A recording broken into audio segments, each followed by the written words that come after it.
এইখানে দাঁড়া। তুই যে আমারে কুত্তার ব্যবসা নামাইয়া এখন তোর কোনো খোঁজ খবর নাই। মাইসের সামনে আমি মুখ দেখাইতে পারি না। উড়ে কুত্তায় ভরা। তুই কইছ চায়নারা কুত্তা খাও নিলে পাগল হয়ে গেছে গা। ঠিক আছে, তারা কুত্তা ভিতরে পায় না। এমন এমন এমন বিক্রি করবি। হ্যাঁ, চুপ থাক। থামেন। আপনি জানেন, খবর রাখেন। চায়নারা আগে অগদেশে থাকতে কুত্তা খাইতো। মানে বাংলাদেশ আয়ে গরুর দাম বাড়াই দিছে।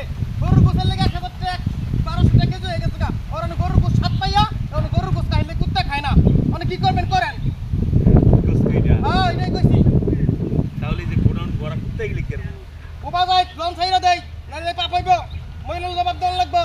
হ্যাঁ বোন, তাহলে এক কাম করি। বল। এই যেহেতু গরুর গোস্ত খাওয়া ধরছে, হ্যাঁ। তাহলে এক কাম করি, তোর লগত পরিচয় আছে, আমরা গরুর গোস্ত বেচা করি।